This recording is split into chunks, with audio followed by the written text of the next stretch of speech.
Rasisme, intoleransi merupakan bentuk-bentuk konflik yang umumnya terjadi akibat keberagaman di dalam masyarakat Indonesia. Lantas, apa saja konflik yang mungkin terjadi akibat adanya keberagaman di dalam masyarakat Indonesia? Bagaimana cara mengatasinya? Mari kita simak di dalam video pembahasan berikut ini.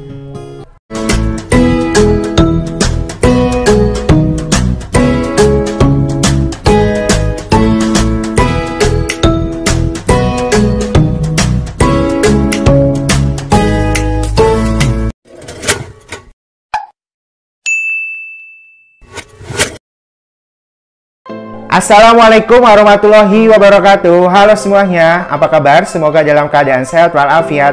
Alhamdulillahirobbilalamin, senang bisa berjumpa kembali di dalam video pembelajaran PPKN bersama saya Resu Sanubari. Pada kesempatan kali ini kita akan membahas materi bab 4, tetapi memasuki submateri baru, yaitu mengenai pentingnya memahami keberagaman masyarakat Indonesia. Sebelum mulai, Bapak ingin mengucapkan terima kasih buat kalian yang sudah klik tombol subscribe. Bagi yang belum, silahkan diklik tombol subscribe. Bapak juga mengingatkan bahwa terdapat PPT yang bisa kalian download, yang mana linknya terdapat di deskripsi box. Sebelum mulai, alangkah lebih baiknya jika kita memulai pembelajaran dengan berdoa, menuntut ilmu terlebih dahulu, sekaligus seiring doa kita untuk Indonesia. Semoga wabah COVID-19 di Indonesia bisa segera berakhir, dan saudara-saudara kita yang sedang tertimpa musibah, semoga diberikan ketabahan dan juga kesabaran oleh Allah Subhanahu wa Ta'ala. Amin ya Robbal 'Alamin. Bismillahirrahmanirrahim. Rabbi zi'ni ilma warzu'ni fahma. Amin.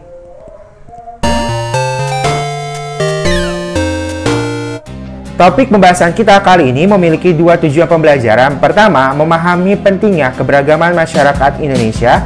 Yang kedua, memahami toleransi terhadap keberagaman norma, suku, agama, ras, dan juga antar golongan. Untuk informasi lebih jelasnya, mari kita simak video pembelajaran berikut ini. Pentingnya memahami keberagaman masyarakat Indonesia. Perhatikanlah gambar berikut ini. Peta negara manakah pada gambar berikut ini? Ya, negara Indonesia. Seperti yang kita ketahui, Indonesia merupakan negara kepulauan. Pulau-pulau di Indonesia letaknya terpisah-pisah. Laut menjadi pembatas sekaligus penghubung antar pulau. Tiap-tiap pulau ini memiliki suku bangsa dan kebudayaannya sendiri-sendiri yang mereka kembangkan sesuai dengan tingkat kemajuan dan sumber daya masyarakatnya.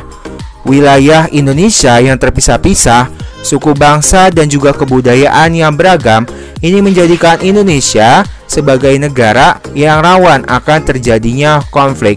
Lantas, apa saja kemungkinan konflik yang akan terjadi akibat adanya keberagaman di Indonesia? Konflik yang akan terjadi umumnya adalah konflik SARA. Pendeknya, SARA merupakan singkatan dari suku, agama, ras, dan antar golongan.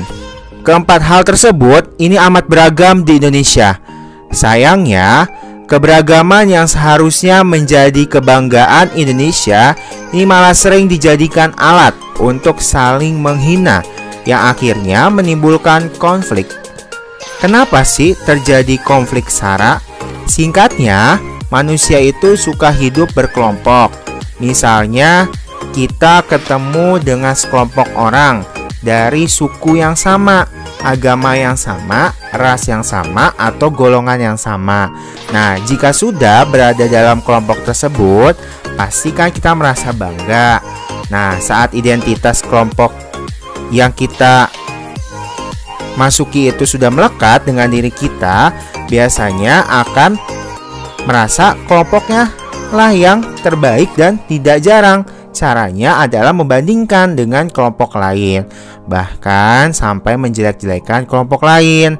Nah, hal tersebut ini harus dihindari. Caranya adalah dengan menyadari bahwa perbedaan itu indah, saling mengisi dan melengkapi satu sama lain. Nah, keberagaman ada untuk mewujudkan persatuan dan kesatuan NKRI. Maka dari itu, sikap toleransi dan menjunjung tinggi keutuhan bangsa harus diutamakan agar bisa menerima perbedaan dengan lapang dada dan tidak menimbulkan konflik serta perpecahan bangsa. Masuk kepada materi toleransi terhadap keberagaman norma, suku, agama, ras, dan juga antar golongan. Pertama-tama kita akan bahas terlebih dahulu mengenai makna toleransi dalam keberagaman. Kita hidup dalam negara yang penuh dengan keberagaman. Untuk menciptakan hidup yang harmonis dalam perbedaan, maka sikap toleransi sangat diperlukan. Toleransi sering dikaitkan dengan menghormati dan menghargai perbedaan yang ada.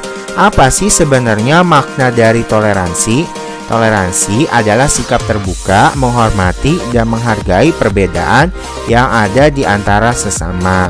Nah, sikap toleransi ini dapat menjadi jembatan mencapai persatuan dan kesatuan di sebuah negara.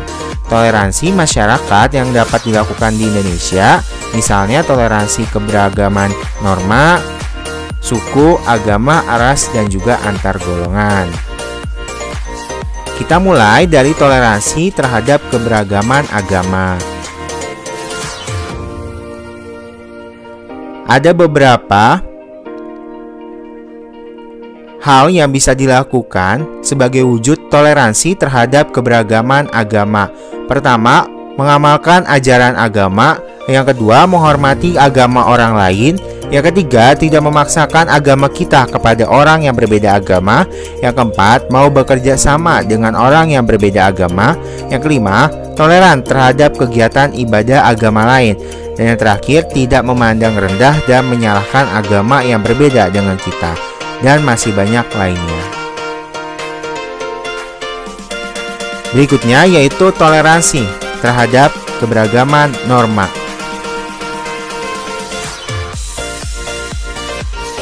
Ada beberapa hal yang bisa dilakukan sebagai wujud toleransi terhadap keberagaman norma. Yang pertama, meyakini bahwa norma dan kebiasaan adalah hal yang baik. Yang kedua, tidak memaksakan norma atau kebiasaan kepada suatu masyarakat. Yang ketiga, menghormati dan menghargai perbedaan norma dan kebiasaan yang ada di masyarakat. Dan yang keempat, tidak memandang rendah kepada norma dan kebiasaan yang berbeda dengan dirinya. Berikutnya yaitu toleransi terhadap keberagaman suku, bangsa, dan ras.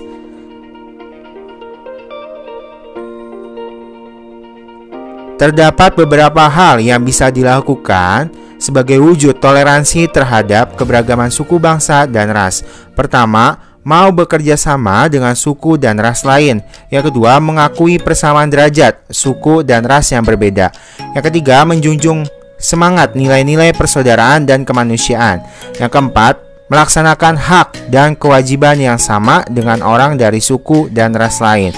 Dan yang terakhir, menghargai dan menghormati budaya, adat, dan kebiasaan dari suku dan ras yang berbeda dari kita. Berikutnya yaitu toleransi terhadap keberagaman antar golongan. Masyarakat Indonesia bukan hanya hidup dalam keberagaman suku, agama, dan ras, tetapi juga dalam golongan masyarakat. Ada dua golongan dalam masyarakat, yaitu secara horizontal, di mana golongan masyarakat yang ditandai dengan adanya perbedaan dalam masyarakat, tetapi tidak ada kelas atau kedudukan. Artinya semua memiliki kedudukan yang sama dalam perbedaan tersebut. Contohnya perbedaan suku, bangsa, agama, adat, dan kedaerahan. Yang kedua yaitu secara vertikal, di mana golongan masyarakat ini ditandai dengan adanya perbedaan dalam masyarakat dengan adanya lapisan atas, biasanya yang memiliki status sosial tinggi, pendidikan tinggi, atau memiliki jabatan, dan lain-lain. Dan lapisan bawah, biasanya yang status sosial dan pendidikannya rendah, tidak punya jabatan, dan lain-lain. Nah, walaupun terdapat perbedaan golongan dalam masyarakat, tetap harus disikapi dengan bijaksana karena dapat menimbulkan kesenjangan kalau tidak. Dengan cara apa? Ciri golongan itu tidak boleh ditonjolkan. Artinya kalau misalkan kamu orang yang dari status sosial yang tinggi, nah kamu tidak perlu menunjukkan kamu dari status sosial yang tinggi gitu ya, sehingga walaupun memiliki perbedaan tetapi tetap bisa hidup damai. Nah, adapun sikap lain yang dapat dilakukan dalam menghadapi keberagaman antar golongan, yaitu yang pertama yaitu menghargai golongan-golongan lain. Yang kedua, memahami kepentingan golongan lain dan tidak mementingkan ego golongan sendiri. Yang ketiga, tidak ada diskriminasi antar golongan. Dan yang keempat, saling mengerti dan menghargai antar golongan. Itu dia tadi topik pembahasan mengenai pentingnya memahami keberagaman masyarakat Indonesia. Semoga video kali ini bisa bermanfaat. Terima kasih buat kalian yang sudah menonton video kali ini. Mohon maaf jika ada kesalahan atau kehilafan di dalam penjelasan saya. Kurang lebihnya mohon maaf. Wassalamualaikum warahmatullahi wabarakatuh. Tetap belajar dari rumah. Bye.